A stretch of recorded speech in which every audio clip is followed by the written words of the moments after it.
Hi, everyone. This episode is part of a series with educators from the Fond du Lac School District in Fond du Lac, Wisconsin. I've interviewed educators across administration, building coaches, and the classroom to help you gain some insights on the roles educators have when a district is implementing UDL. Enjoy!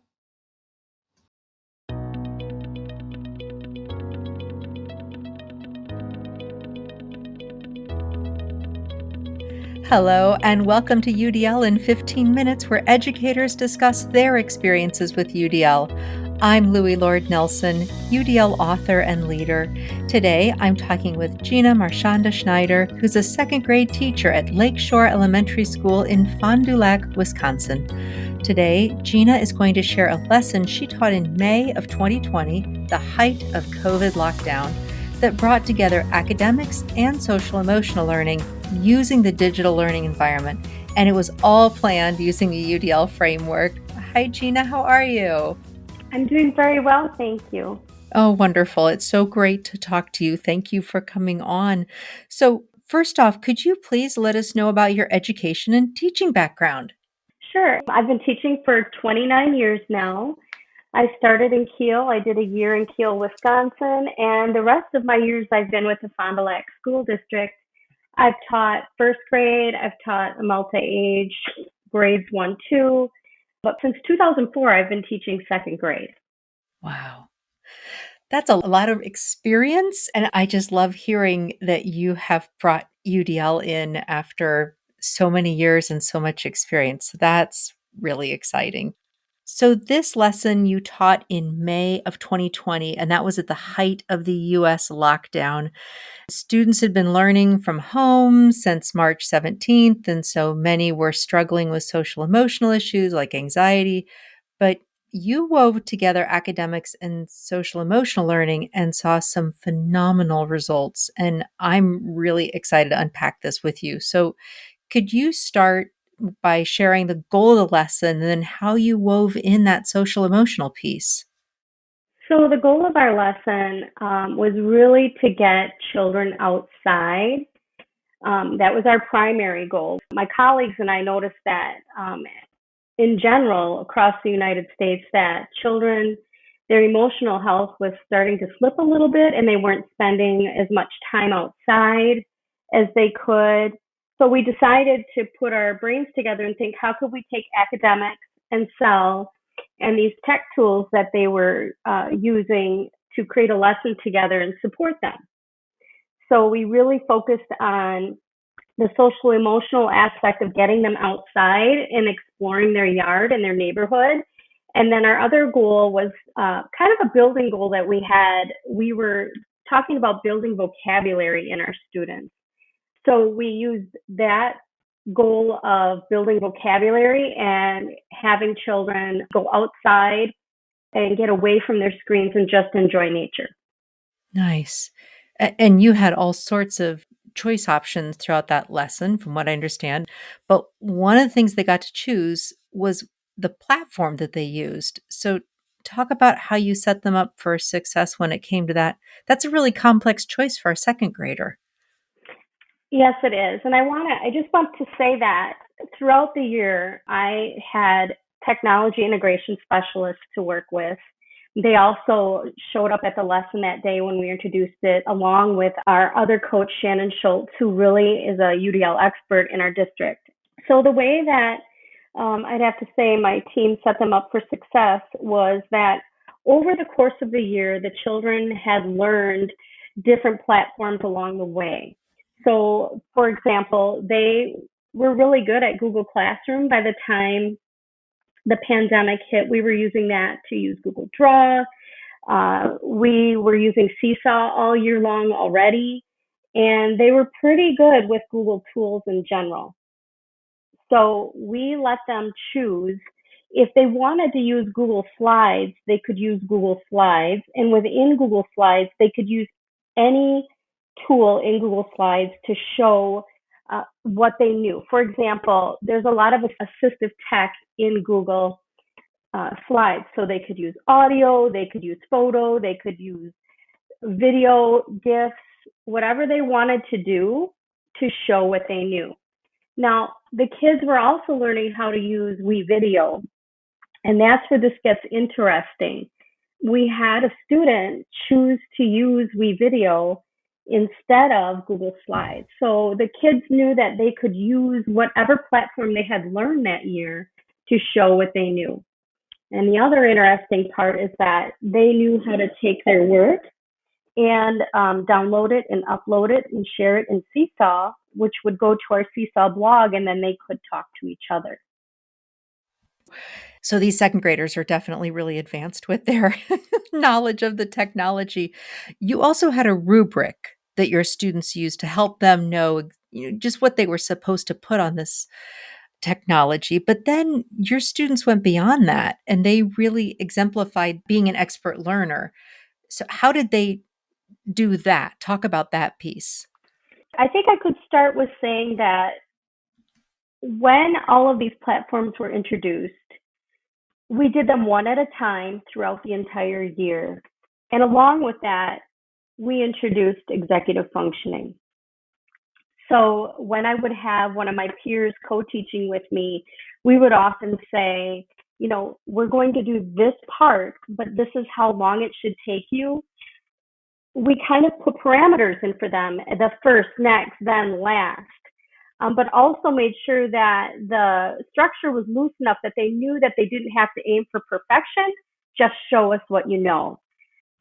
That's great. I love that guidance. I love that you gave them the time parameters, saying, this is about how much time it should take, and we're not going for the perfection. I adore that.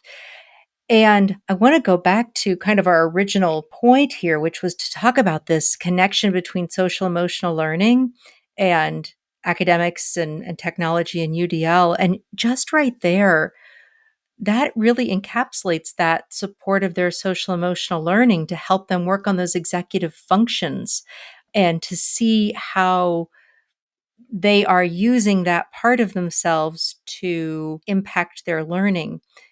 Can you also talk a little bit more about the outdoor piece? What did you have them doing within this lesson? So the goal of this outdoor lesson was to use a digital dictionary that they were familiar with that I got from a wonderful tech mentor for me on social media. It's the Techie Teacher. So they knew how to use this digital dictionary in Google Slides. So they were familiar with that.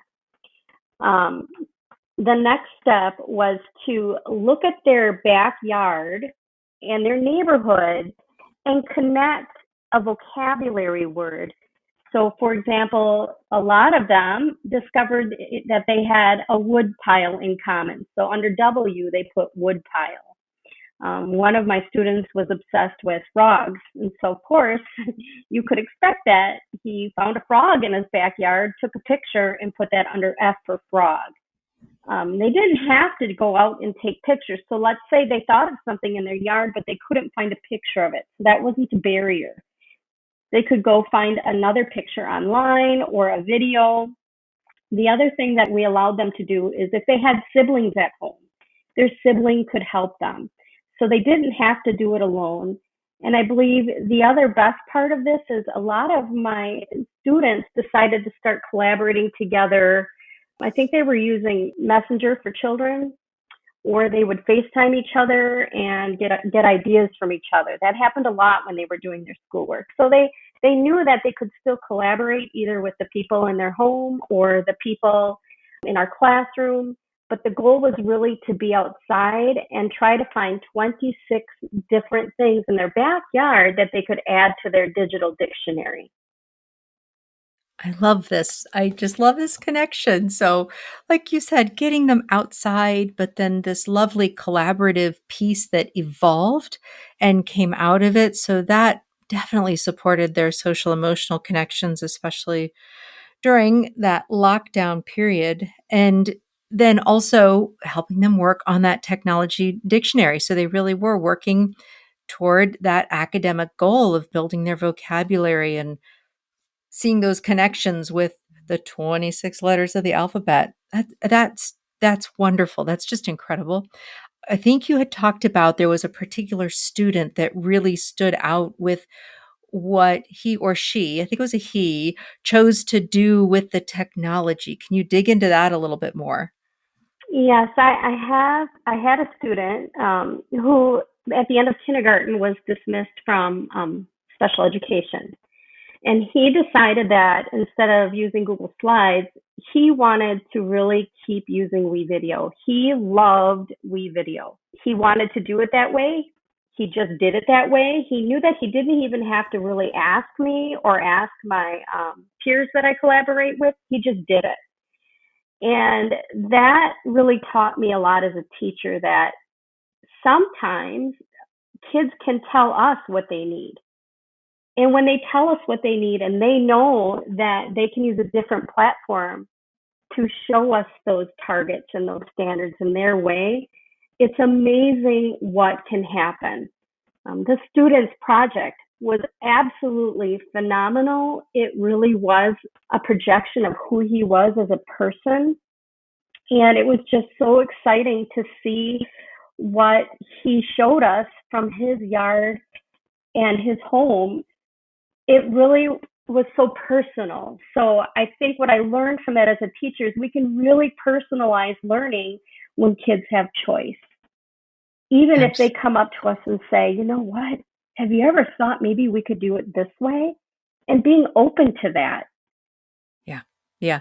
And it demonstrates so clearly that you are open to it, and because the students are able just to come up and say that, and the fact that the student just went with WeVideo, you have projected that in such a lovely way to your learners to know, oh, I can just go ahead and do this. I don't even have to ask for permission.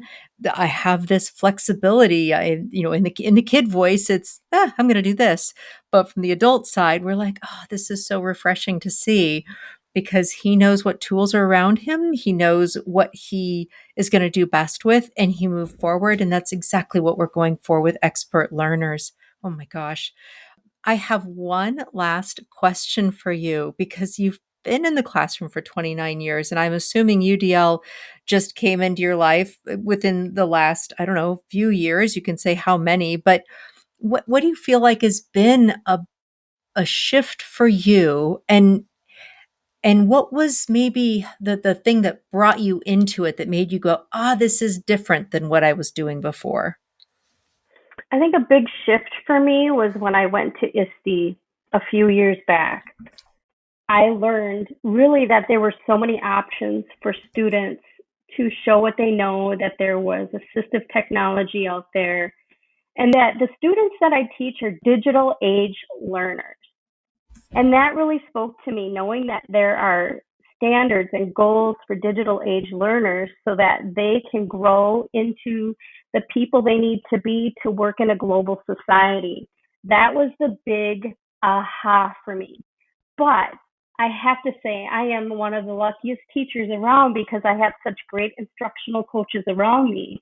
And I made a connection with not only just my technology instructional coaches, but with the instructional coaches for academics. And what we learned, especially through Shannon Schultz, is that so many of the UDL concepts from ISTE are just what CAST uses, but it shows how to use the technology tools, the ed tech platforms to reduce barriers. So it was just this wonderful, like, oh my gosh, I have these wonderful people in my district that I can collaborate with, and we can see what's in common and use both of these worlds to lift children and teach them how to be learners in this new age that we live in. Yeah, there are some fabulous people from CAST who have really been instrumental in their volunteerism within ISTE and really helped create that bridge. So I will definitely share the resources to which you're referring that come from ISTE. And there is a tight connection between CAST and what they created with the UDL guidelines and ISTE, and their connection, helping people connect educational technology and UDL. So that's so great, and it's wonderful to hear how you have had those connections within your world. So Man, Gina, thank you so much. This has been such a wonderful conversation. I really appreciate it. And I understand school starts tomorrow, so I know you are up to your ears with everything. And I just really appreciate you taking the time to talk with me. Thank you so much for this opportunity. Oh, you're so welcome. So, for those listening to this podcast, you can find supplemental materials like an image montage with closed captioning, that montage with audio descriptions, a transcript, and an associated blog at my website, which is theudlapproach.com/podcasts. And finally, if you have a story to share about UDL implementation for UDL in 15 minutes, contact me through theudlapproach.com. And thanks to everyone for your work in revolutionizing education through UDL and making it our goal to develop expert learners.